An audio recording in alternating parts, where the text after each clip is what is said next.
In the bosom of one of those spacious coves which indent the eastern shore of the Hudson, there lies a small village known by the name of Tarrytown.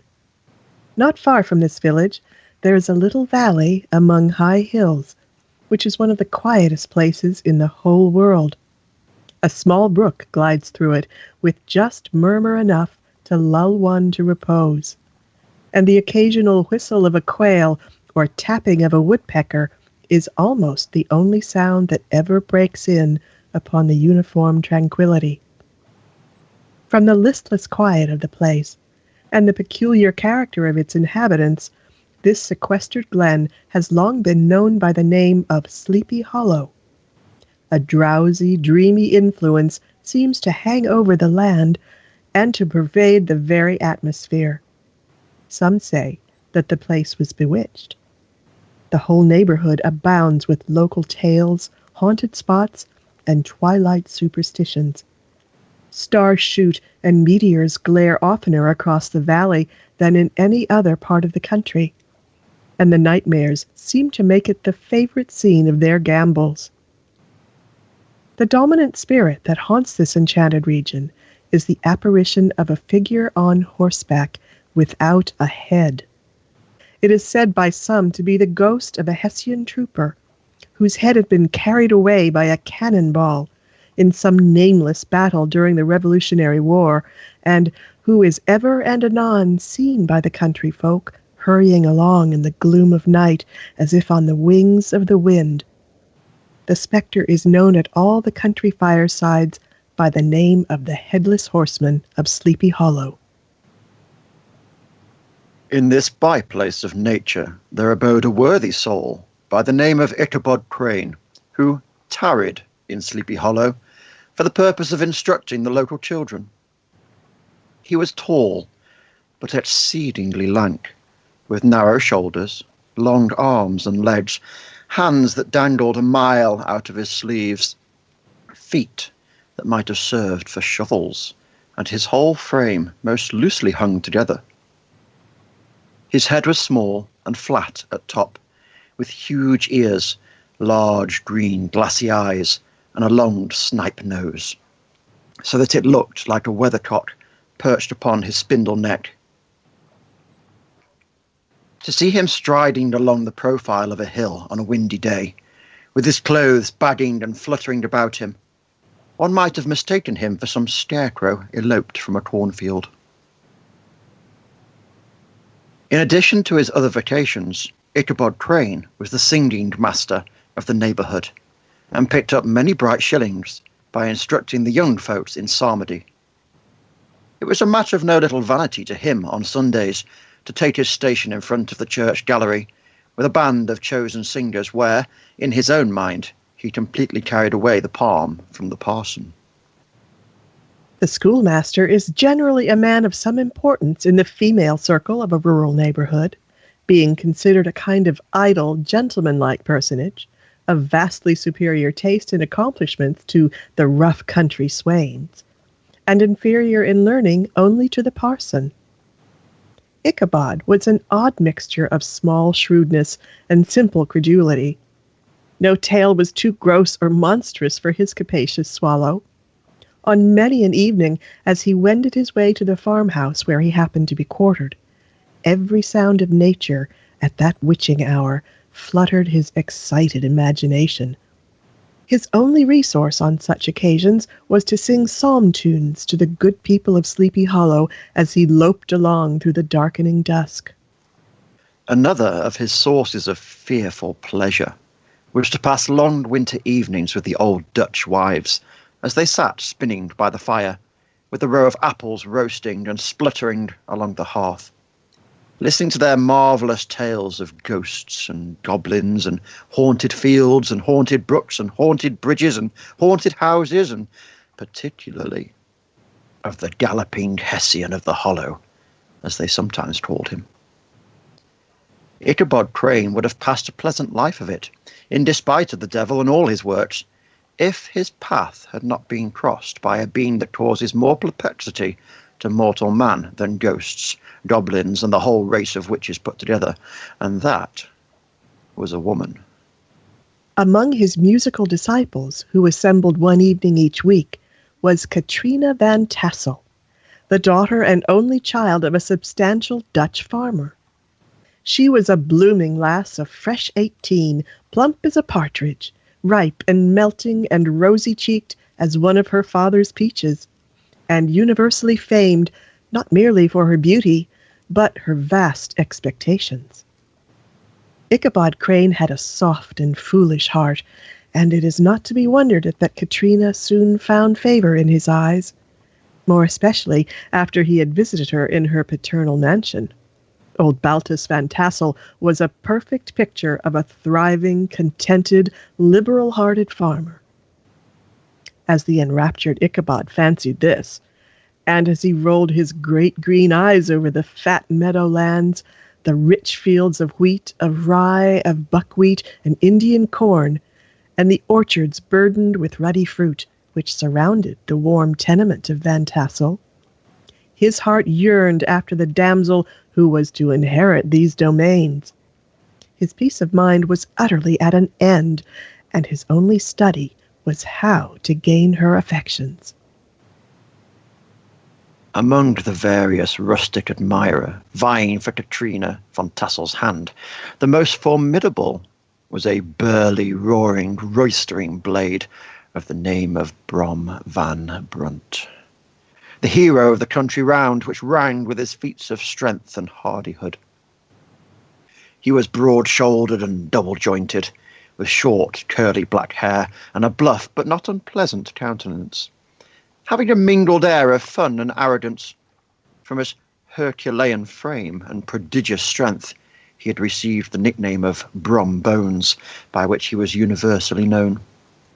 He was always ready for either a fight or a frolic, but had more mischief than ill will in his composition, and with all his overbearing roughness, there was a strong dash of waggish good humour at bottom. When any madcap prank or rustic brawl occurred in the vicinity, Brom Bones was inevitably at the bottom of it.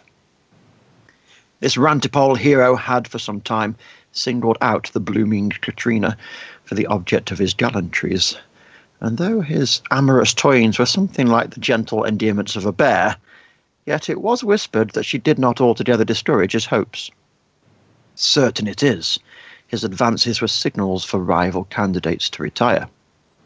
When his horse was seen tied to Van Tassel's paling on a Sunday night, a sure sign that his master was sparking within, all other suitors passed by in despair. Such was the formidable rival with whom Ichabod Crane had to contend. Considering all things, a stouter man than he would have shrunk from the competition, and a wiser man would have despaired. He had, however, a happy mixture of pliability and perseverance in his nature. He was in form and spirit like a supplejack, yielding but tough. Though he bent, he never broke. To have taken the field openly against his rival would have been madness, for Brom was not a man to be thwarted. Ichabod, therefore, made his advances in a quiet and gently insinuating manner. From the moment those advances were made, the interests of Brom Bones evidently declined. His horse was no longer seen at Van Tassel's on Sunday nights, and a deadly feud gradually arose between him and the preceptor of Sleepy Hollow. Brom, who had a degree of rough chivalry in his nature, would have carried matters to open warfare, settling the matter by single combat, but Ichabod was too conscious of the superior might of his adversary to enter the lists against him, and too wary to give him any opportunity for confrontation. There was something extremely provoking in Ichabod's obstinately pacifistic strategy. It left Brom no alternative but to draw upon the funds of rustic waggery in his disposition, and to play boorish practical jokes upon his rival. Ichabod became the object of whimsical persecution to Bones. On a fine autumn afternoon, Ichabod sat enthroned on the lofty stool from whence he usually watched all the concerns of his little literary realm. Apparently there had been some appalling act of justice recently inflicted, for his scholars were all busily intent upon their books. and a kind of buzzing stillness reigned throughout the schoolroom. It was suddenly interrupted by the appearance of a servant clattering up to the school door with an invitation to Ichabod to attend a merrymaking or quilting frolic, to be held that evening at Mynheer Van Tassel's. Having delivered his message, the servant was seen scampering away up to the hollow for the importance and hurry of his mission. All was now bustle and hubbub in the recent quiet schoolroom. The scholars were hurried through their lessons, and the whole school was turned loose an hour before the usual time, bursting forth like a legion of young imps, yelping and racketing about the green in joy at their early emancipation. The gallant Ichabod now spent at least an extra half hour at his toilet, that he might make his appearance before his mistress in the true style of a cavalier. He borrowed a horse from a local farmer, an old Dutchman named Hans van Ripper. Thus gallantly mounted, Ichabod Crane issued forth like a knight-errant in quest for adventure. The animal he bestrode was a broken-down plough horse that had outlived almost everything but its viciousness. He was gaunt and shagged, with a head like a hammer, his rusty mane and tail tangled and knotted. One eye had lost its pupil and was glaring and spectral, but the other had a gleam of a genuine devil in it. Still, he must have had fire and metal in his day, if we may judge from the name he bore of Gunpowder. Ichabod was a suitable figure for such a steed. He rode with short stirrups, which brought his knees nearly up to the pommel of the saddle. His sharp elbows stuck out like grasshoppers. He carried his whip perpendicularly in his hand, like a scepter, and as his horse jogged on, the motion of his arms was not unlike the flapping of a pair of wings. The skirts of his black coat fluttered out almost to the horse's tail. Such was the appearance of Ichabod and his steed as they shambled out of the gate of Hans van Ripper, and it was altogether such an apparition as is seldom to be met with in broad daylight. As Ichabod jogged slowly on his way, his thoughts loitered on the delicate, dimpled hand of Katrina Van Tassel and all her father's vast abundance. Thus, feeding his mind with many sweet thoughts and sugared suppositions, he journeyed along the sides of a range of hills which look out upon some of the goodliest scenes of the mighty Hudson. It was toward evening that Ichabod arrived at the castle of the Heer Van Tassel, which he found thronged with the pride and flower of the adjacent country. Brom Bones was the hero of the scene, having come to the gathering on his favorite steed Daredevil, a creature like himself, full of metal and mischief, and which no one but himself could manage. A world of charms burst upon the enraptured gaze of Ichabod Crane as he entered the parlor of Van Tassel's mansion. All the delicious delicacies, from cruller to roast, from cheese to fruits of field and orchard, were mingled higgledy-piggledy, with the motherly teapot sending up its clouds of vapor from the midst. Heaven and bless the mark, happily Ichabod Crane was not in a great hurry and did ample justice to every dainty. He was a kind and thankful creature, whose heart dilated in proportion as his skin was filled with good cheer, and whose spirits rose with eating, as some men's do with drink. He could not help, too, rolling his large eyes round him as he ate, and chuckling with the possibility that he might one day be lord of all this scene of almost unimaginable luxury and splendor. Old Baltus Van Tassel moved about among his guests with a face of content and good humor. Round and jolly as the harvest moon, his hospitable attentions were brief but expressive, being confined to a shake of the hand and a slap on the shoulder, a loud laugh, and a pressing invitation to fall to and help themselves. And now the sound of the music from the hall summoned all to the dance. Ichabod prided himself upon his dancing as much as upon his vocal powers. Not a limb, not a fiber about him was idle, and to have seen his loosely hung frame in full motion and clattering about the room, you would have thought St. Vitus himself, that blessed patron of the dance, was figuring before you in person. The lady of his heart was his partner in the dance, and smiling graciously in reply to all his amorous ooglings, while Brom Bones, sorely smitten with love and jealousy, sat brooding by himself in one corner. When the dance was at an end, Ichabod was attracted to a knot of the sager folks, who with old Van Dassel sat smoking at one end of the hall, gossiping over former times and drawing out long stories. Quite naturally, these tales were succeeded by stories of ghosts and apparitions, the neighborhood being rich in legendary treasures of that kind. The rich cause of these supernatural stories was doubtless owing to the vicinity of Sleepy Hollow. There was a contagion in the very air that blew from that haunted region.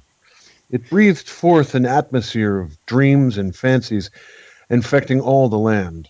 Several of the Sleepy Hollow people were present at Van Tassel's and, as usual, were doling out their wild and wonderful legends. Many dismal tales were told about funeral trains and mournful cries and wailings heard. Some mention was made of the woman in white that haunted the dark glen at Raven Rock and was often heard to shriek on winter's nights before a storm, having perished there in the snow. The chief part of these stories, however, turned upon the favorite specter of Sleepy Hollow, the Headless Horseman, who had been heard several times of late patrolling the country. Brom Bones outmatched all other storytellers with a thrice marvelous adventure, making light of the galloping Hessian. He affirmed that on returning one night from a neighboring village, he had been overtaken by this midnight trooper, that he had offered to race with him for a bowl of punch, and should have won it too, for Daredevil beat the goblin horse all hollow. But just as they came to the church bridge, the Hessian bolted and vanished in a flash of fire.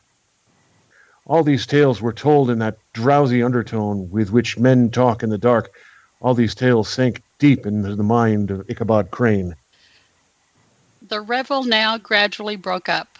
The old farmers gathered together their families in their wagons and were heard for some time rattling along the hollow roads and over the distant hills. Ichabod only lingered behind, according to the custom of country lovers, to have a tete-a-tete with their heiress, fully convinced that he was now on the high road to success. What passed at this interview I will not pretend to say. Something, however, must have gone quite wrong. He sallied forth, after no very great interval, with an air quite desolate and chapfallen. He stole forth with the air of one who had been sacking a hen roost rather than a fair lady's heart. It was the very witching time of night that Ichabod, crestfallen, pursued his travels homeward, along the sides of the lofty hills which rise above Tarrytown, and which he had traversed so cheerily in the afternoon. The hour was as dismal as himself. In the dead hush of midnight, he could even hear the barking of the watchdog from the opposite shore of the Hudson. All the stories of ghosts and goblins that he heard in the afternoon now came crowding upon his recollection. The night grew darker and darker. The stars seemed to sink deeper in the sky. A driving clouds obscured them from sight. He had never felt so lonely and dismal. He was, moreover, approaching the very place where many of the scenes of the ghost stories had been laid. Ichabod began to whistle, and he thought his whistle was answered. It was but a blast of sweeping sharply through the dry branches, and then he thought he saw something white, hanging in the midst of a tree. He paused and ceased whistling, but on looking, he perceived it was a place where the tree had been scathed by lightning, and the white wood laid bare. Suddenly he heard a groan. His teeth chattered. His knees smote against the saddle. It was but the rubbing of one huge bough upon another as they were swayed about by the breeze.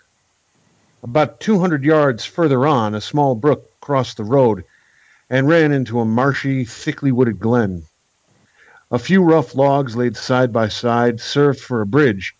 On that side of the road where the brook entered the wood, a group of oaks and chestnuts matted thick with wild grapevines threw a cavernous gloom over it. This has ever since been considered a haunted stream, and fearful are the feelings of the schoolboy who has to pass it alone after dark. As he approached the stream, his heart began to thump. He summoned up all his resolution, gave his horse half a score of kicks in the ribs, and attempted to dash briskly across the bridge. But instead of starting forward, the perverse animal made a lateral movement, running against a fence. Ichabod jerked the reins. It was all in vain. His steed started, but it was only to plunge to the opposite side of the road into a thicket of brambles and alder bushes. The schoolmaster now bestowed both whip and heel upon the starveling ribs of old Gunpowder, who dashed forward snuffling and snorting, but came to a stand just by the bridge with a suddenness that had nearly sent his rider sprawling over his head. Just at this moment, a splashy tramp by the side of the bridge caught the sensitive ear of Ichabod. In the dark shadow of the grove, on the margin of the brook, he beheld something huge, misshapen and towering. It stirred not, but seemed gathered up in the gloom like some gigantic monster ready to spring upon the traveler. The hair of the frightened Ichabod rose upon his head with terror. What was to be done? Turn and fly was now too late. What chance was there of escaping ghost or goblin which could ride upon the wings of the wind? Summoning up a show of courage, he demanded in stammering accents, Who are you?" He received no reply. He repeated his demand in a still more agitated voice. Still there was no answer. Once more he cudgeled the sides of the inflexible Gunpowder, shut his eyes, and broke forth with involuntary fervor into a psalm tune. Just then the shadowy object of alarm put itself in motion, and with a scramble and a bound stood at once in the middle of the road. Though the night was dark and dismal, yet the form of the unknown might now in some degree be ascertained. He appeared to be a horseman of large dimensions, and mounted on a black horse of powerful frame. He made no offer of molestation or sociability, but kept aloof on one side of the road, jogging along on the blind side of old Gunpowder. Ichabod, who had no relish for this strange midnight companion, thought of the adventure of Brom Bones with the galloping Hessian, and now quickened his steed in hopes of leaving him behind. The stranger quickened his horse to an equal pace. Ichabod pulled up and fell into a walk, thinking to lag behind. The other did the same. His heart began to sink within him. He endeavored to resume his psalm tune, but his parched tongue clove to the roof of his mouth, and he could not utter a stave. On mounting a rising ground, which brought the figure of his fellow traveler in relief against the sky, gigantic in height and muffled in a cloak, Ichabod was horror-struck on perceiving that he was headless. But his horror was still more increased on observing that the head, which should have rested on his shoulders, was carried before him on the pommel of his saddle. His terror rose to desperation. He rained a shower of kicks and blows upon Gunpowder, hoping by a sudden movement to give his companion the slip. But the spectre started full jump with him. Away then they dashed through thick and thin, stones flying and sparks flashing at every bound. Ichabod's flimsy garments fluttered in the air, and he stretched his long, lank body away over his horse's head in the eagerness of his flight. They had now reached the road which turns off to Sleepy Hollow, but Gunpowder, who seemed possessed with a demon, instead of keeping to it, made an opposite turn and plunged headlong downhill to the left. As yet, the panic of the steed had given his unskillful rider an apparent advantage in the chase, but just as he had got halfway through the hollow, the girths of the saddle gave way and he felt it slipping from underneath him. He seized it by the pommel and endeavored to hold it firm, but in vain, and had just time to save himself by clasping old Gunpowder round the neck when the saddle fell to earth and he heard it trampled underfoot by his pursuer. The goblin was hard on his haunches, and he had much ado to maintain his seat. An opening in the trees now cheered him with the hopes that the church bridge was at hand. He saw the walls of the church dimly glaring under the trees beyond. He recollected the place where Brom Bones' ghostly competitor had disappeared. "If I can but reach that bridge," thought Ichabod, "I am safe." Just then he heard the black steed panting and blowing close behind him. He even fancied that he felt his hot breath. Another convulsive kick in the ribs, and old Gunpowder sprang upon the bridge. He thundered over the resounding planks. He gained the opposite side, and now Ichabod cast a look behind to see if his pursuer should vanish according to rule in a flash of fire and brimstone. Just then he saw the goblin rising in his stirrups, and in the very act of hurling his head at him. Ichabod endeavored to dodge the horrible missile, but too late. It encountered his cranium with a tremendous crash. He was tumbled headlong into the dust, and Gunpowder, the black steed, and the goblin rider passed by like a whirlwind. The next morning, the old horse was found without his saddle, soberly cropping the grass at his master's gate. Ichabod did not make his appearance at breakfast. Dinner hour came, but no Ichabod. The children assembled at the schoolhouse and strolled idly about the banks of the brook, but no schoolmaster. An inquiry was set on foot, and after diligent investigation they came upon his traces. On the bank of the broad part of the brook, where the water ran deep and black, was found the hat of the unfortunate Ichabod, and close beside, a shattered pumpkin. The mysterious event caused much speculation at the church on the following Sunday. They shook their heads and came to the conclusion that Ichabod had been carried off by the galloping Hessian. As he was a bachelor and in nobody's debt, nobody troubled his head any more about him. The school was removed to a different quarter of the hollow, and another pedagogue reigned in his stead.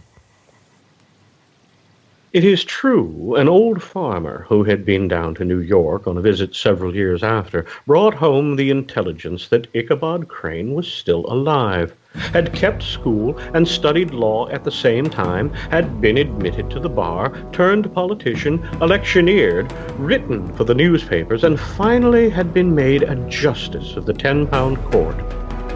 Brom Bones, who shortly after his rival's disappearance conducted the blooming Katrina in triumph to the altar, was observed to look exceedingly knowing whenever the story of Ichabod was related, and always burst into a hearty laugh at the mention of the pumpkin, which led some to suspect that he knew more about the matter than he chose to tell. The old country wives, however, maintained to this day that Ichabod was spirited away by supernatural means, and it is a favorite story often told about the neighborhood round the winter evening fire. The schoolhouse, being deserted, soon fell to decay, and was reported to be haunted by the ghost of the unfortunate pedagogue. Plowboys, loitering homeward of a still summer evening, have often fancied his voice at a distance, chanting a melancholy psalm tune among the tranquil solitudes of Sleepy Hollow.